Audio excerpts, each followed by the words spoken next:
வணக்கம். நெருப்பு தமிழன். பீகாரினுடைய வாக்கு மோசடியை நம்ம இப்போ பேசிகிட்டு இருக்கிறோம்.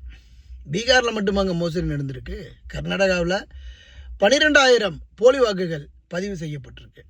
அதற்கப்புறம் கிட்டத்தட்ட 1,20,000 1.2 லட்சத்துக்கு மேலே வாக்குகள் போலி வாக்குகள் பதிவு பண்ணியிருக்கிறாங்க. அப்பா பேர் என்னென்னா ஏபிசிடி. இப்படி ஏபிசிடி அப்பா பேர், மகன் பேர் ஏபிசிடி, அப்போ குடும்பத்தில் அம்மா பேர் ஏபிசிடி, பாட்டி பேர் ஏபிசிடி, இப்படியெல்லாம் ஏபிசிடி மட்டும்தான் போடப்பட்டிருக்கு. ஒரே வீட்டில் 48 ஓட்டுகள் பதிவு செய்யப்பட்டிருக்கு. ஒரு வீட்டில் 48 ஓட்டுகள் பீகாரில் பதிவு செய்யப்பட்டிருக்கு. அப்போது தேர்தல் ஆணையம் என்ன வேலை செய்யுது அப்படின்னு எனக்கு புரியலை. தேர்தல் ஆணையத்தில் இருக்கிறவங்களுக்கு எதுக்கு சம்பளம் கொடுக்குறோங்கிறது புரியலை. 5 வருடத்திற்கு ஒரு முறை தேர்தல் வருது. அதை கூட சரியாக செயல்படுத்த துப்பில்லாத ஒரு விதமான ஒரு அரசு ஊழியர்கள். அது மட்டும் இல்லை, இது பாரதிய ஜனதா கட்சியினுடைய கட்டுப்பாட்டில் ஒட்டுமொத்த தேர்தல் ஆணையமும் இருக்குது.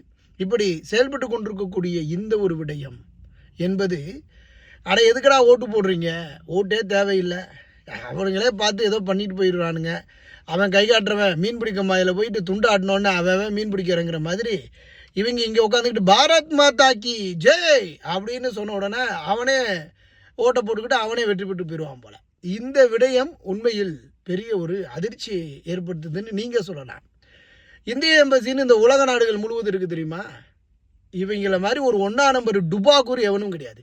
கனடாவிலேயே லஞ்சம் வாங்குறான். கனடாவில் இருக்கக்கூடிய இந்தியன் எம்பசி எவ்வளோ லஞ்சம் வாங்குறேன் தெரியுமா? ஒரு நாளைக்கு அவ்வளோ லஞ்சம் வாங்கிக்கிட்டு இருக்கிறான் கனடாவில் இருக்கக்கூடிய இந்தியன் எம்பசி. இந்த அளவிற்கு லஞ்சம் அப்படின்னா இவங்களுக்கு உண்மையிலேயே சொல்கிறேன் லட்டு சாப்பிட்ற மாதிரி.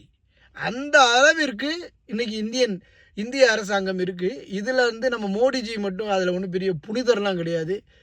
இங்கே புண்ணாக்கு கூட பயன்படுங்க. இங்கே நான் நாட்டுக்கானவன், நான் இந்து புனிதர் அப்படின்னு சொல்கிறவனுங்களானால ஒரு பயனும் கிடையாது. நாடு என்பது இன்றைக்கி ஒரு தேர்தல் ஆணையம் எப்படி இருக்கணும், தேர்தல் ஆணையம் யாருக்கு ஆதரவாக இருக்குது, உருப்படாமல் போய்கிட்டு இருக்குது, சென்று கொண்டு இருக்குது அப்படிங்கிறதுக்கு இதை விடவா அவங்களுக்கு ஒரு பெரிய உதாரணம் வேணும்?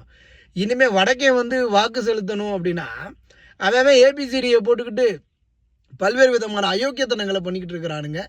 இந்த அயோக்கியத்தனம் அப்படின்னா, அயோக்கியத்தனம்னா பாரதிய ஜனதா கட்சிக்கெல்லாம் அல்வா சாப்பிட்ற மாதிரி பாஸ். அதனால் நம்ம மோடிஜிக்கு இதெல்லாம் சொல்லியே கொடுக்கணும்.